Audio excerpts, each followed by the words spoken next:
Lalu sejauh mana publik bisa membaca silaturahmi Lebaran putra Presiden Prabowo ini?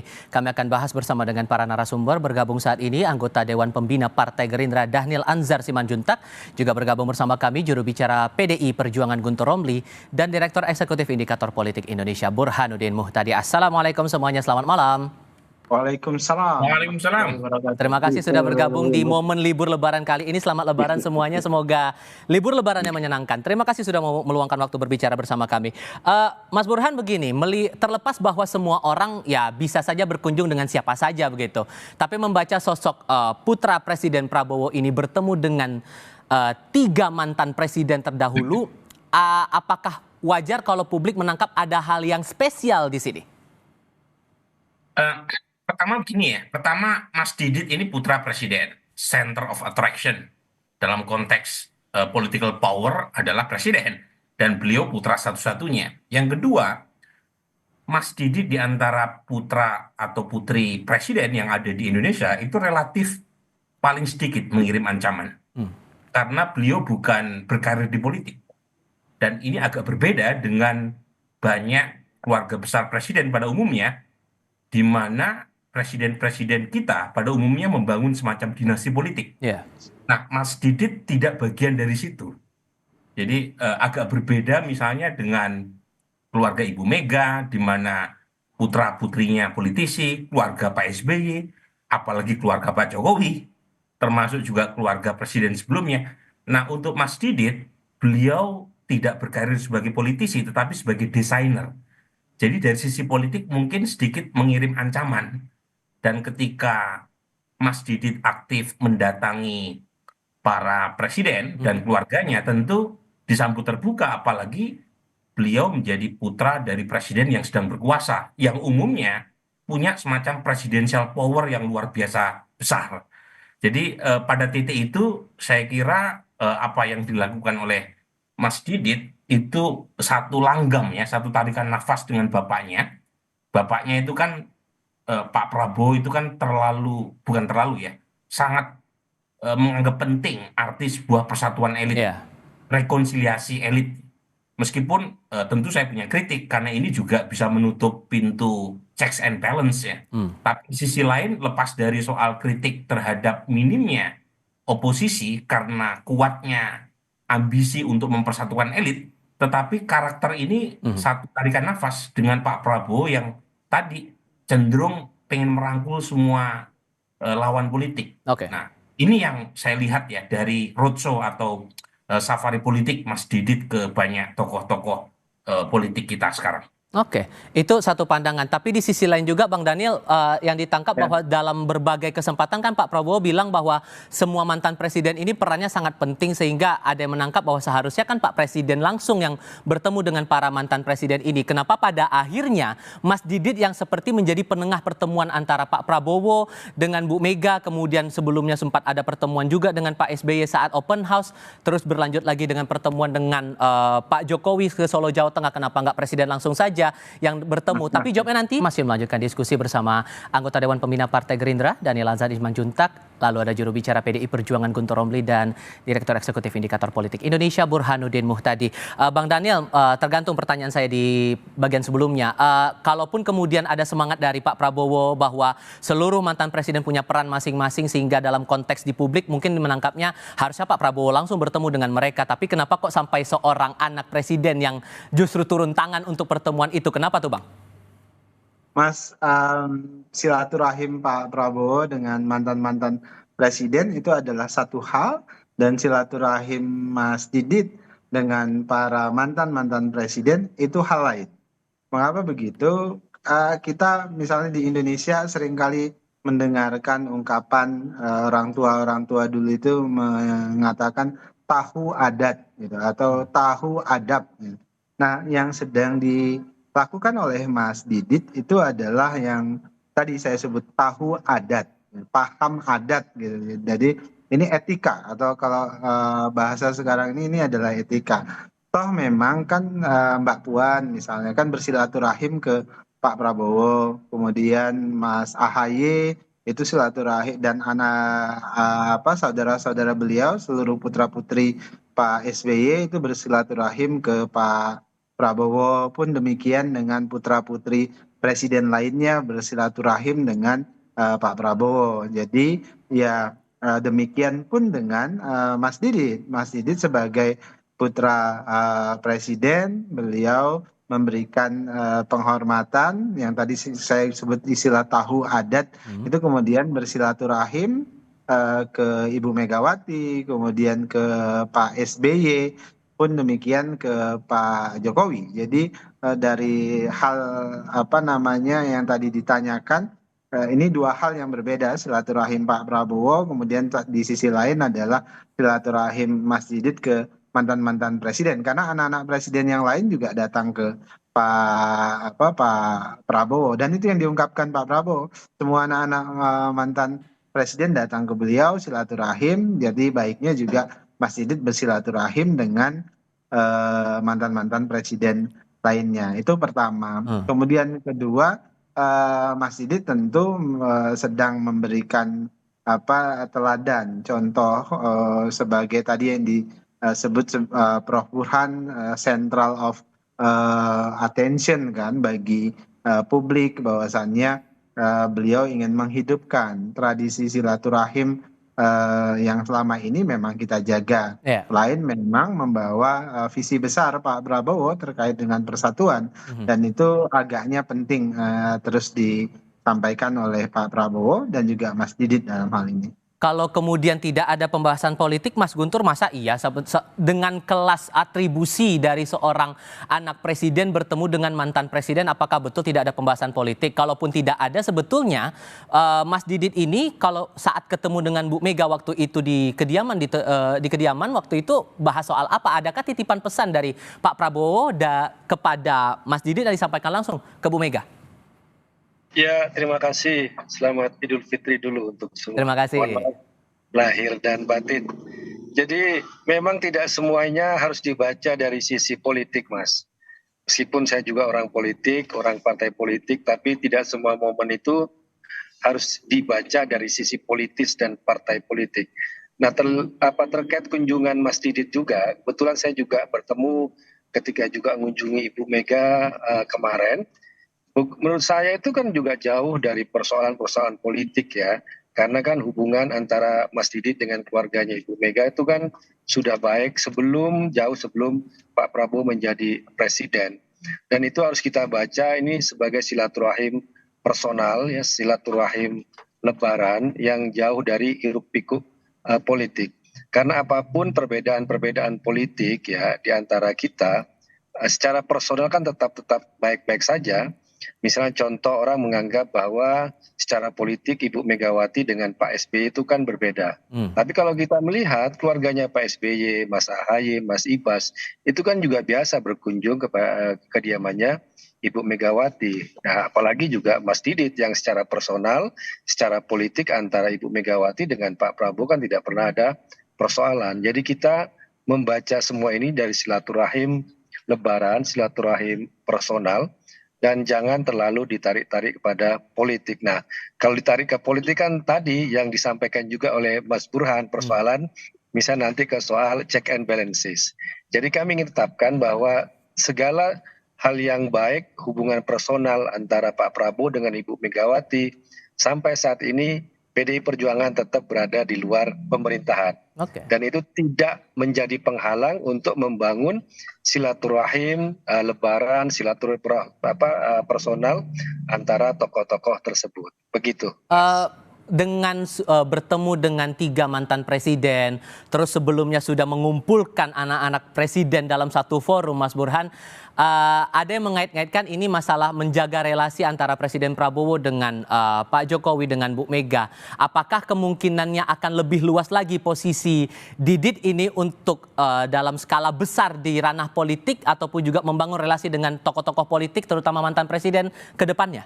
Terutama kan kalau kita merujuk lagi pernyataan Wapres belum lama ini yang bilang bahwa Didit ini sebagai sosok pemersatu bangsa. Iya, memang tidak semua hal harus ditafsirkan dari sudut pandang politik ya. Meskipun lagi-lagi tafsir atas pendekatan atau safari Mas Didit ke banyak tokoh apalagi mantan presiden itu nggak bisa pisahkan dari sudut pandang politik ya. Apalagi misalnya dalam safari itu hadir Sekjen Gerindra, Mhm. Ahmad Muzani. Jadi memang suka tidak suka, beliau adalah putra presiden yang kita tahu punya presidential power yang sedemikian kuat, dan karenanya apapun yang dilakukan oleh presiden, termasuk putranya, itu akan ditafsirkan secara politik. Meskipun kita tahu ini dalam rangka momentum Lebaran yang tentu saja ada suasana non politik juga yang harus kita fair Bangun sebutkan. silaturahmi itu tadi Nah, ya. cuma memang begini, kalau kita lihat Mas Didit kan bukan hanya sekarang ya. Sebelumnya waktu acara ulang tahun beliau, beliau Ya. juga mengundang putra putri presiden kan, dan dihadiri oleh Pak Prabowo juga. Jadi memang lagi-lagi ini menunjukkan bahwa Mas Didit bisa menjadi penengah dari sekian banyak tokoh-tokoh yang lahir dari keluarga besar presiden. Apalagi tadi saya sebut, Mas Didit itu tidak masuk dalam pusaran politik praktis. Ya, dia karirnya bukan dari sisi politik. Ya, itu yang mungkin menjelaskan mengapa dia dianggap less threatening, dianggap kurang mengancam. Lain kalau misalnya beliau juga masuk di sudut pandang apa di karir politik, mungkin agak beda. Itu satu. Yang kedua, kaitannya dengan pertanyaan Tifal tadi, khususnya berkaitan dengan PD Perjuangan, lagi-lagi masalah PD Perjuangan dengan Pak Prabowo itu nggak ada, secara personal itu nggak ada. Dan keduanya punya rekam jejak pernah bersama-sama bertarung sebagai capres dan cawapres 2009.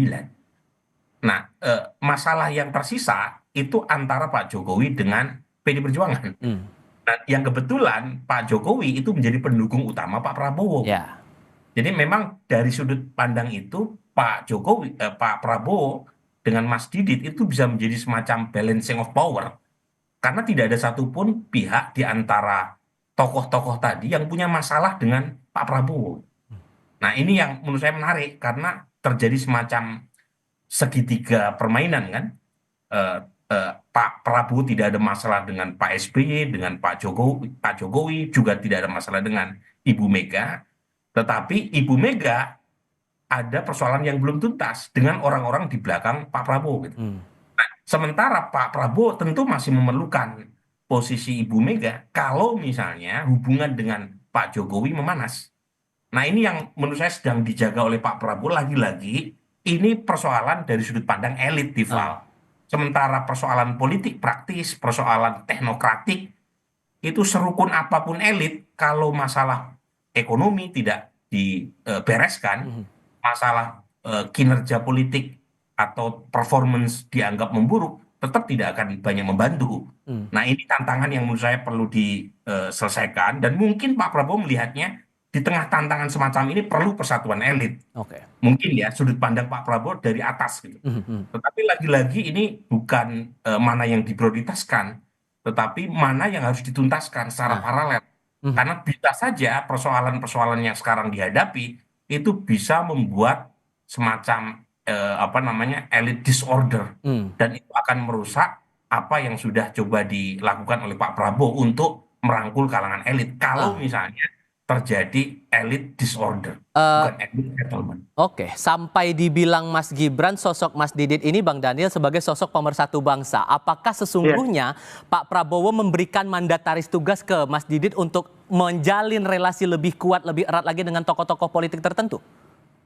Iya, yang jelas Mas Didit diketahui oleh Pak Prabowo melakukan komunikasi dan silaturahim ya kepada seluruh tokoh termasuk dalam hal ini mantan-mantan presiden, dan yang harus dipahami kan Mas Didit selama ini punya ketertarikan yang sangat tinggi terhadap isu-isu kelompok rentan. Misalnya isu-isu perlindungan disabilitas, kemudian isu-isu ya, terkait dengan kebudayaan, isu-isu terkait dengan suku terdalam dan sebagainya, isu-isu heritage ke apa museum dan sebagainya, seni. Mas Didit ketertarikan beliau pada isu-isu tersebut. Nah, itulah yang kemudian seringkali juga menjadi bahan silaturahim Mas Didit, sependek pengetahuan saya dengan tokoh-tokoh tersebut, termasuk dengan anak-anak mantan presiden. Jadi Mas Didit sedikit sekali bicara atau berdiskusi terkait dengan isu-isu politik. Ah. Memang Mas Didit tidak pernah bicara dengan siapapun terkait dengan isu-isu politik praktis. Concern beliau pada isu-isu yang tadi saya sebutkan, terutama misalnya kelompok rentan, disabilitas dan sebagainya. Jadi tentu itu membuka ruang bagi seluruh komponen politik dalam hal ini putra putri presiden maupun mantan presiden untuk bisa berkomunikasi dan bersilaturahim dengan Mas Didit. Tadi disebutkan oleh Mas Burhan, beliau relatif tidak memiliki apa namanya beban, sebutlah beban terkait dengan kecenderungan politik tertentu. Sehingga kalau begitu Mas Guntur, kalau dipandang oleh Mas Burhan tadi bilangnya bahwa sosok Mas Didit ini nilai ancamannya kurang begitu, tidak seperti halnya beberapa tokoh tertentu bertemu dengan tokoh tertentu lainnya. Maka apakah kemudian akan ada peluang untuk membahas atau membuka ruang obrolan lebih dalam lagi dalam kesempatan berbeda untuk Mas Didit kepada Bu Mega ataupun juga dengan tokoh-tokoh di PDI Perjuangan, atau ada kondisi tertentu untuk bisa membuka diri lagi ngobrol dengan Mas Didit ini, Mas Guntur? Ya, betul sekali yang disampaikan oleh Mas Burhan tadi. Memang Mas Didit itu kan tidak mengancam karena beliau tidak bicara politik praktis atau kepentingan politik meskipun beliau adalah seorang putra presiden. Nah, bagi kami juga sekarang PDI Perjuangan sendiri juga terpanggil ya dengan tugas sejarah, harus berada di luar pemerintahan, menjaga check and balances, dan itu juga harus di atas persoalan-persoalan personal, Mas. Jadi biasanya orang kenapa sih kok belum gabung padahal hubungannya baik-baik saja gitu kan. Nah, kami kan ingin di atas semua persoalan personal itu, bahwa Ibu Megawati dengan Pak Prabowo itu sudah memiliki hubungan yang baik, tapi meskipun demikian ya Ibu Megawati tetap memilih jalan di luar pemerintahan, bukan karena masalah personal di situ. Nah, Mas Didit diterima dan juga disambut oleh banyak pihak, ya betul sekali, karena beliau tidak bicara soal politik praktis, tidak bicara soal kepentingan politik, ya lebih ke ya hubungan personal. Maka tadi saya sampaikan kunjungan Mas Didit pun ya kami membaca juga dari silaturahim lebaran, dari hubungan personal, ya jauh dari hiruk pikuk saat ini. Ya untuk ke depan saya kira jauh sebelum ini saya sampaikan tadi bahwa sebelum Pak Prabowo menjadi presiden, jauh sebelum itu hubungan antara Mas Didit dengan keluarganya Ibu Megawati ataupun juga dengan keluarganya Mbak Puan kan memang baik-baik gitulah.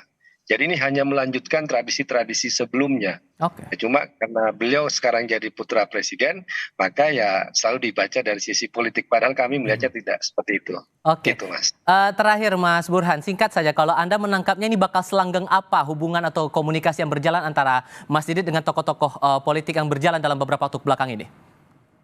Ya, saya kira komunikasi personal perlu terus digalakkan untuk memberikan sinyal ya kepada publik, betapapun elit politik beda jalan, berbeda aspirasi, berbeda kepentingan, tetapi tidak menggoyahkan komunikasi dan silaturahmi secara sosial. Jadi ini penting, terutama lagi-lagi tadi ekspektasi banyak kalangan masyarakat sipil bahwa PDI Perjuangan menjadi satu-satunya kekuatan formal di parlemen yang mampu menjaga independensi untuk menjalankan marwah kekuasaan, marwah demokrasi, menjadi penyeimbang. Karena menjadi penyeimbang itu sama bajiknya ya dengan mereka yang berada di dalam lingkaran kekuasaan.